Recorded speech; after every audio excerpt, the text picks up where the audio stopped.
मंदिर वही बनाएंगे, जैन समाजाकडून हा नारा दिला जातोय। हा नारा काही जुन्या आठवणी पुन्हा एकदा ताजा करणारा आहे।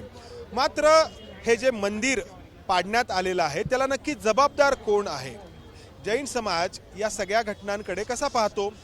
पुण्यामध्ये एक मोठा मोर्चा जैन समाजाकडून पुणे जिल्हाधिकारी कार्यालयासमोर काढण्यात आला आहे आणि मोठ्या संख्येने जैन समाजातील लोक आपल्याला या मोर्चामध्ये पाहायला मिळत आहेत।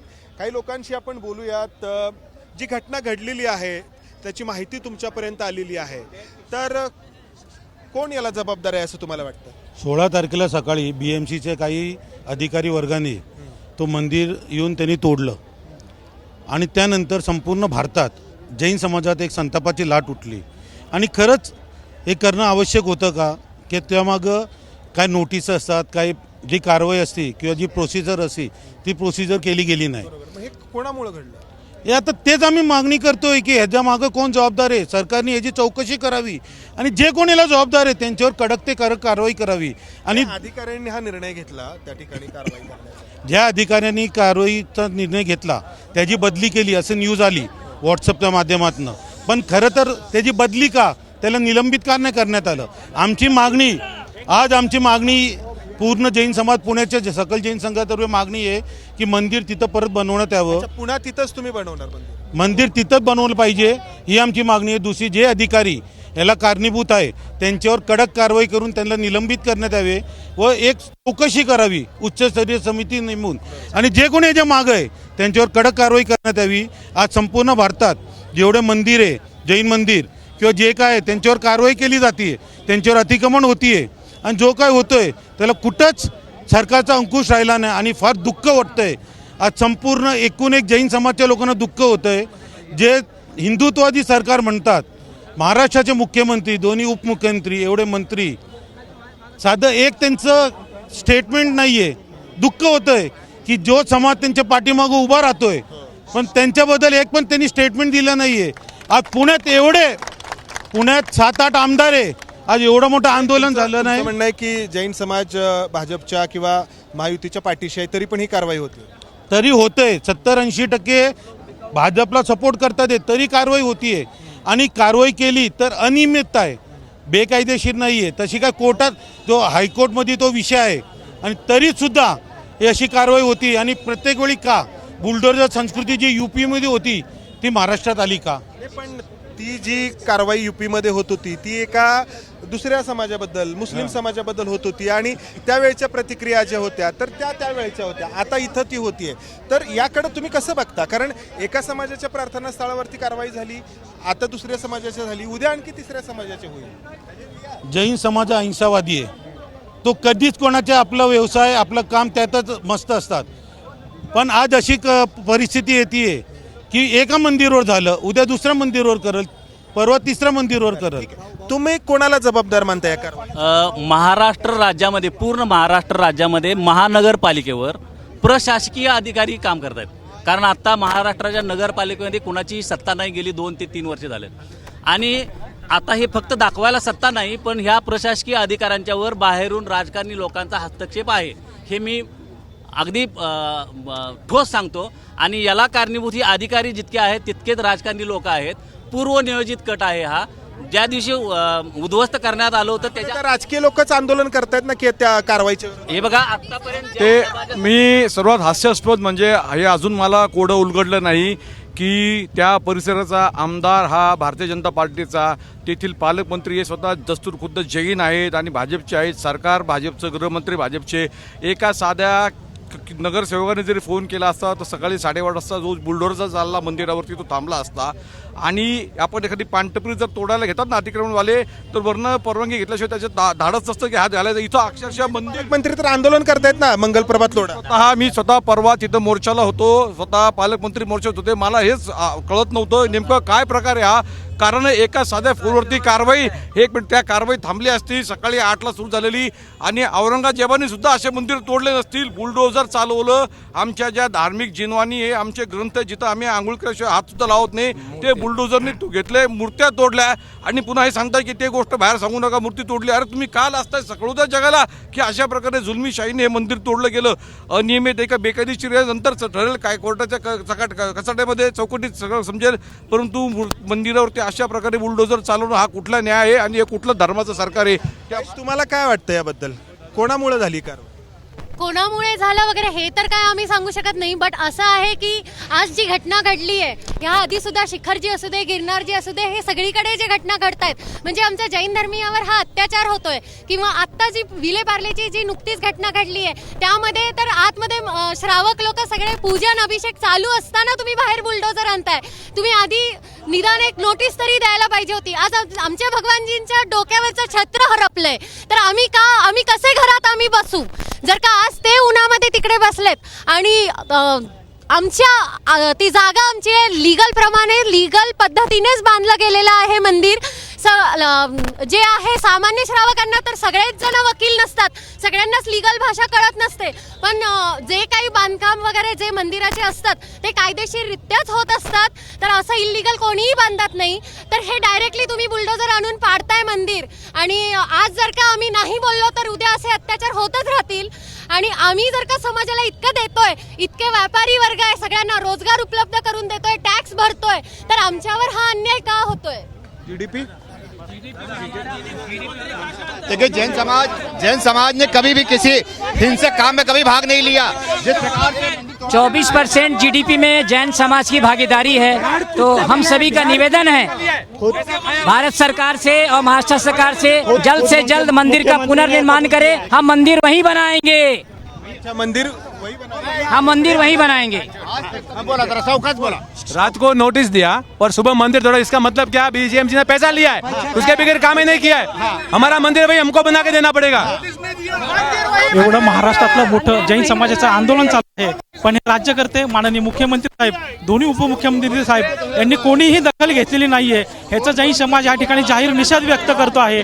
जैन समाजाची एवढीच मागणी आहे की आपण मंदिर त्या ठिकाणीच परत बांधून द्यावं. हॅलो, साधी पानपट्टी जरी काढायची झाली तर नोटीस शिवाय पानपट्टी काढली जात नाही. कुठलीही संस्था जर करायची झाली तर नोटीस. आणि तुम्ही आज जैन मंदिरावरच अन्याय करता. म्हणजे जैन मंदिर जेवढे शांत आहे तेवढा तुम्ही फायदा घेता का? जैन न नोटीस देता, न करता काय करू शकतो जैन समाज? जैन समाज एकदा मनावर घेतल्यानंतर आम्ही अन्याय करणार नाही, पण कायद्यानेच तुम्हाला दाखवून देऊ, आणि काय चाललंय काय नाही सगळं दाखवून देऊ. आम्ही सगळं मोर्चात सहभागी दाखवून देऊ, हेच आमची विनंती आहे. आमच्या ते जे पाडणारे अधिकारी होते, म्हणजे ज्यांच्या नेतृत्वात कारवाई झाली, त्यांना बदलण्यात आले, पण त्यांच्या पातळीवरतीच फक्त निर्णय झाला. काय वाटतं तुम्हाला? हॅलो, जे अधिकारी बदलले, ज्यांच्या पातळीवर निर्णय झाला, हा तुम्ही चुकीचा निर्णय केलाय. आणि आमच्या डोळ्यावर हात पुसवायचा, डोक्यावर हात पुसवायचे निर्णय चालू आहेत. आम्हाला वेड्यात करून स्वार्थ साधण्याचा तुम्ही प्रयत्न कराल. ते असं सांगितलं जातंय. नाही, ऐका ना, गेल्या 8 दिवसात सरकारकडून एकही स्टेटमेंट आलेलं नाही. तिन्ही मुख्यमंत्री शांत आहेत. नाही, मला विचारायचं आहे की जे त्या ठिकाणी कारवाईसाठी उपस्थित होते अधिकारी, त्यांच्यावरती सगळी जबाबदारी टाकली जाते का? जे मुंबई महापालिकेचे आयुक्त असतील किंवा इतर वरिष्ठ अधिकारी असतील, यांना देखील ही गोष्ट माहीत असणं अपेक्षित आहे. इतकं मोठं मंदिर आहे, इतकं महत्त्वाची जर कारवाई आहे, तर यांना देखील हे माहीत असणं अपेक्षित आहे. ज्या अधिकाऱ्याने ही गोष्ट फाईलवर साईन केली, वरच्या अधिकाऱ्यांपासून आल्याशिवाय तो तर करू शकत नाही. त्या अधिकाऱ्यावर कोणाचा तर दबाव का काहीतरी असल्याप्रमाणे ही गोष्ट कळत नाही. आणि ही गोष्ट घडवण्यासाठी त्याला कोणी सांगितलं, कसं सांगितलं, त्याची माहिती अधिकाऱ्याकडनं माहिती काढून सगळ्यांवर कारवाई झाली पाहिजे. आणि ते जैन मंदिर परत तिथं उभं झालं पाहिजे. यासाठी आज आम्ही इथं उभे आहोत. परत तुम्ही म्हणताय की तिथं मंदिर व्हायला पाहिजे, त्यासाठी काय करताय तुम्ही? मंदिर बनेगा वहीं पर, कोर्ट के माध्यम से हम वहाँ पर जाएंगे, समाज के माध्यम से जाएंगे. मंदिर वहीं पर व्यवस्थित बनेगा. भगवान को जश्न मिलेगा, भगवान को जश्न मिलेगा. वहीं पर शास्त्रों की जो अभिनय हुई है वापिस से व्यवस्थित होगा. पुढे काय करणार आहे? पुढे काय करणार? नाही पुढे ज्या पद्धतीने हे मंदिर पाडलं आहे, गावोगावी सगळीकडे निदर्शनं होतील आणि ज्या पद्धतीने हे मंदिर पाडले त्याच पद्धतीने आम्ही हे मंदिर बांधणार आहोत. त्याला कुठल्याही प्रकारचं सरकार त्याला अडचण निर्माण करू शकत नाही, कारण अतिशय चुकीच्या पद्धतीने मंदिर पाडलं हे त्यांना सुद्धा माहिती आहे. आणि मुळामध्ये हा वाद होता, हा 2 खाजगी संस्थांमधला वाद आहे. हे काही सरकारी जागेतलं अतिक्रमण नाही आहे. खोटं चित्र रंगवलं जात आहे. हे सोसायटीच्या कंपाऊंडमधला वाद होता आणि त्यामुळं खोटं चित्र रंगवून BMCला एवढी घाई काय झाली आणि असं जर इतकी कर्तबशील BMC कधी झाली की लगेच रात्री खालच्या कोर्टाचा स्टे हटला. हा तो सुद्धा पूर्ण दावा निकाली न लागता स्टे हटलेला आहे आणि ताबडतोब संध्याकाळी 15 तारखेला स्टे हटला आणि 16ला 8 वाजता तुम्ही कारवाई केली असं BMC म्हणतंय ना, त्या अधिकाऱ्याची बदली केली. नाही. हे सगळं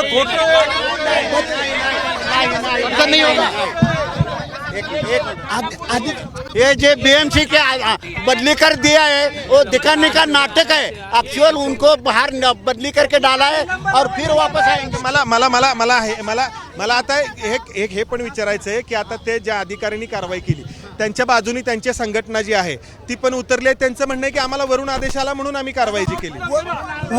वरून आदेश काल आला, पण मंदिर आज किती वर्षापासून तिथं उभं आहे.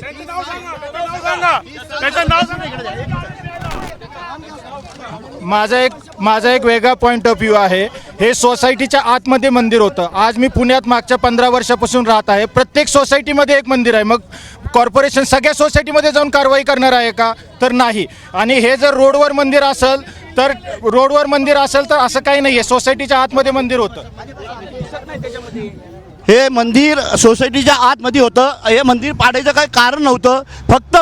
फक्त त्यांना ती बिअर बारची परमिशन भेटत नव्हती. ह्याच्याकरता त्यांनी ही कारवाई केली. ही चुकीची कारवाई आहे. मंदिर कुठलंही पाडायच्या अगोदर कमीत कमी महिनाभर अगोदर नोटीस द्यायला पाहिजे.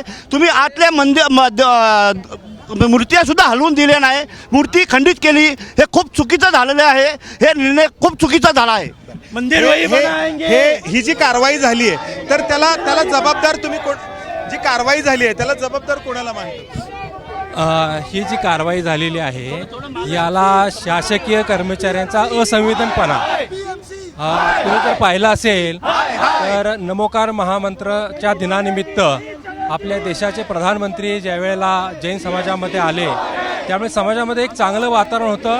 पण त्याच आठवड्यामध्ये मुंबईमध्ये हे मंदिर पाडलं. कायदेशीर प्रक्रिया होती, सगळं मान्य होतं.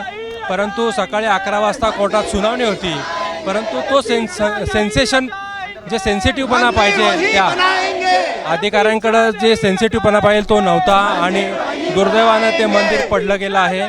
पण याच्यावर आता फक्त राज्य शासनाने आणि केंद्र शासनाने ताबडतोब निर्णय घेऊन जे जैन समाजाच्या आस्थेला एक मोठा क्षती पोचलेली आहे त्याला मंदिर पुन्हा उभं राहावं अशी आमची आशा आहे. फक्त दगड आणि विटा तोडल्याने आस्था समाजाची गेलेली नाही आहे. हे फक्त मुंबईपुरता मर्यादित नाही आहे. एकंदरीत जैन धार्मिक स्थळं जिथं जिथं आहेत, गुजरातमध्ये असतील, पालिताण्याला असतील, समेशिखर जिल्हा असतील, बऱ्याच ठिकाणी हे आक्रमण आणि अतिक्रमण जे आहेत सुरू आहे. आणि त्यासाठी हा जो जैन समाजाचा जो आक्रोश आहे, जैन समाज अहिंसेला मानणारा आहे, रस्त्यावर उतरत नाही, रस्त्यावर येत नाही. परंतु आज जो आलेला आहे हा फक्त एकटा जैन दिगंबर समाज नाही, श्वेतांबर असतील, मूर्तिपूजक असतील, स्थानक असतील, सर्व लोक आलेली आहेत. त्याचं निषेध म्हणून आम्ही आलेलो आहोत. महावीर बरं ठीक आहे. ऐका ना, आता हे होतंय, तुमचं म्हणणं आहे की फक्त मुंबईतलं हे एकमेव उदाहरण नाही, याच्या व्यतिरिक्तही ठिकठिकाणी होतंय. तर हे फक्त जाणीवपूर्वक होतंय की काय? तुम्हाला काय म्हणजे जाणीवपूर्वक होतंय की फक्त एक कारवाईचा भाग म्हणून होतंय की आणखी काही तुमच्या काय वाटतं हे सगळं बघून? हे फक्त अल्पसंख्यांविरुद्धच होतंय असं मला वाटतं. आणि आत्ता जी कारवाई झालेली आहे, मुस्लिम आहे, त्याच्यानंतर ख्रिश्चन आहे, जैन आहे, ह्या लोकांना ह्यांचा समाज कमी आहे आणि ह्यांच्यावर अत्याचार चाललाय बहुजन समाजाकडनं. हो, मतदान आम्ही केलेलं आहे, पण तरी सुद्धा आता हा आम्हाला अनुभव येतोय की आमच्या विरुद्ध कारवाई होतात. ते आमच्या साधू संतांना चिरडलं जाते रस्त्यावरती, त्याच्यावरती बक्षिसे दिली जाते तरी कारवाई होत नाहीये. आत्ता बेसिक ह्या मंदिर पाडलेल्या लोकांना BMCचे जे लोक आहेत एवढे तत्पर झालेत का की ज्या दिवशी मुदत संपते त्या दिवशी सकाळी 8 वाजता पाडायला मंदिर येतं. ते तुम्हाला रस्त्यावरती चौकात मंदिरं फुटपाथवरती बांधलेले ते दिसत नाहीये, पण सोसायटीतलं मंदिर तुम्हाला दिसतंय. तुम्हाला असं म्हणायचं की हिंदूंची पण मंदिर आहेत ती पण आणि रस्त्यावरती आहेत किंवा अतिक्रमण केलेलं आहे. तर आता हे जे कोणी अधिकाऱ्यांनी कारवाई केली त्यांना अँटी करप्शन आणि इन्कम टॅक्सनी का नाही रेड केल्या, त्यांच्यावरती का नाही कारवाई झाली, त्यांच्या नुसत्या बदल्या करून नाही चालणार. त्यांच्यावरती धडक कारवाई केली पाहिजे सरकारने आणि लोकांना जाणून दिलं पाहिजे की हे सरकार जागं आहे. आपण खूप सगळ्या लोकांच्या प्रतिक्रिया ऐकल्या, अर्थात या प्रातिनिधिक स्वरूपाच्या होत्या. यातून आपण हे जाणून घेण्याचा प्रयत्न केला की जैन समाज कशा पद्धतीने या सगळ्या घटनांकडे पाहतो आहे, काय विचार करतो आहे आणि हे जे काही पोस्टर्स आहेत याच्यामध्ये जे काही घोषणा आहेत, जे नारे आहेत, तर ते नारे जे आहेत तर या जैन समाजाने याच्या आधी फारसं एवढं आक्रमक आंदोलन आपण केलेलं पाहिलेलं नाही. एक शांततापूर्ण समाज आहे, मात्र हा समाज आता हे करतो आहे. मंदिर वही बनाएंगे. कॅमेरामन अमोल गवळे, समंदार गुंजारी, एबीपी माझा. एबीपी माझा, उघडा डोळे बघा नीट.